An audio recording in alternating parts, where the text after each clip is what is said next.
Arié Ben Semoun, vous aussi, vous avez suivi ce discours avec nous. Quelle est votre réaction? Écoutez, parmi toutes les choses très importantes qui ont été dites par les trois ministres des Affaires étrangères, je retiens ce qu'a dit, je crois, le ministre des Émirats sur la façon de voir les choses et qui a rendu difficile la confrontation avec les problèmes. Je crois que tout est là en fait. Il faut changer de regard sur les événements si on veut apporter des solutions nouvelles. Et je pense que si on s'est focalisé pendant tellement d'années sur le conflit israélo-palestinien en pensant qu'il était le cœur du problème, or ce n'est pas la vérité. Le conflit israélo-palestinien n'est pas à l'origine du conflit israélo-arabe. Il en est plutôt la conséquence. C'est parce que les Arabes ont rejeté la création de l'État d'Israël qu'ils ont instrumentalisé pendant tellement d'années la question palestinienne, qui avait pour but justement de rendre impossible toute normalisation et toute réconciliation et toute paix avec Israël. Et aujourd'hui, on rentre dans une situation totalement différente. C'est parce que justement, il y a ce processus de réconciliation régionale, d'intégration régionale d'Israël et de normalisation des relations entre les pays arabes et Israël, qu'il y a une opportunité unique de pouvoir justement aborder la question palestinienne d'une manière peut-être sereine, plus productive et plus positive. Les Palestiniens n'ont plus le droit de veto qu'ils ont eu ces 30 dernières années en disant de toutes les façons, nous sommes le préalable à toute réconciliation et toute paix avec les Arabes, et tant que nous disons non, il n'y aura pas cette réconciliation, et par conséquent, nous allons user et abuser de cette position, de ce droit de veto, en faisant également marcher la politique du chéquier, notamment chez les Européens. Donc, tout cela, évidemment, n'était...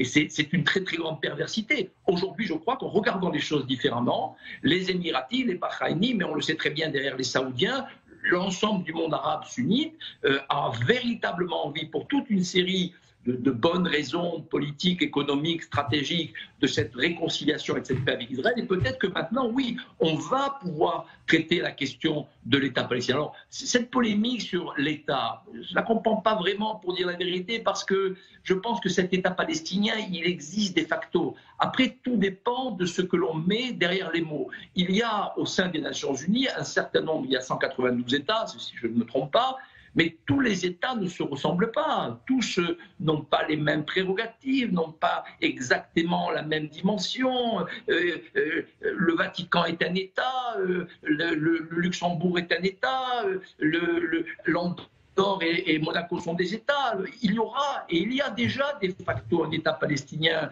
en Cisjordanie et un autre dans la bande de Gaza. La question de savoir s'ils sont capables de se réconcilier est une autre question. Donc moi je crois effectivement que ne nous butons pas sur des mots qui sont chargés de polémique. Oui, l'État palestinien, il existe et il existera.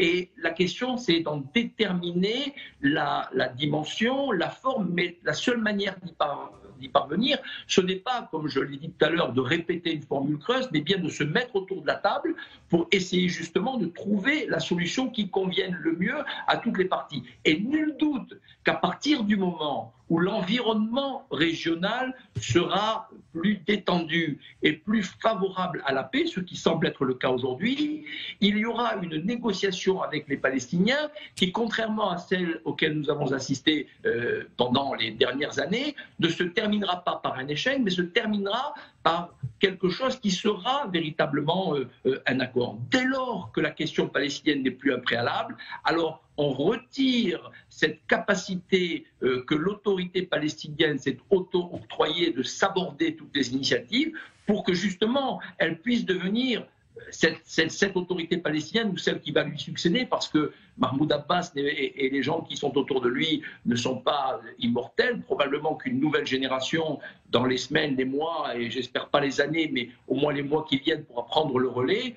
Une nouvelle génération qui a envie, comme ce que nous voyons dans les États arabes aux alentours, de faire bouger les lignes avec Israël, de trouver un accord en abandonnant la folie de la question des réfugiés, en ne faisant pas de la partition de Jérusalem un point de non-retour et en n'exigeant pas absolument que les fameuses lignes de 67, qui ne sont en aucune manière des frontières, ne soient la limite du futur État. Je crois qu'il faut avoir de la souplesse. Il en faudra aussi aux Israéliens.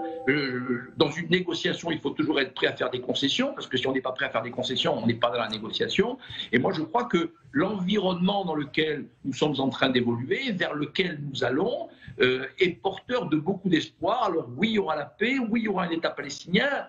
Voyons quels seront les contours de cet État. Mais là encore, et c'est ce qu'a dit Éric Danon, l'ambassadeur de France en Israël, il est urgent que les Palestiniens ne campent pas sur des positions figées, mais qu'ils retournent à la table des négociations pour aller défendre leurs intérêts, pour défendre la vision qu'ils ont de ce que doit être leur avenir. Eux seuls peuvent évidemment en juger, mais ils le feront dans un environnement qui n'est plus un environnement qui leur permet finalement à tout moment de dire, vous savez quoi, on n'a pas obtenu assez, on s'en va. Il va falloir faire des concessions, et il va falloir maintenant que la négociation aboutisse. Et moi, je suis convaincu que tant du côté des Israéliens, où les pragmatiques ne manquent pas, que du côté des Palestiniens, où les pragmatiques attendent leur heure et ne demandent qu'une seule chose, c'est de pouvoir passer à l'action, nous trouverons des solutions, mais je crois que ce sera uniquement dans ce cadre-là que nous appelons de nos voeux depuis bien longtemps et qui est en train de se réaliser, cette réconciliation régionale et cette normalisation entre les pays arabes et Israël.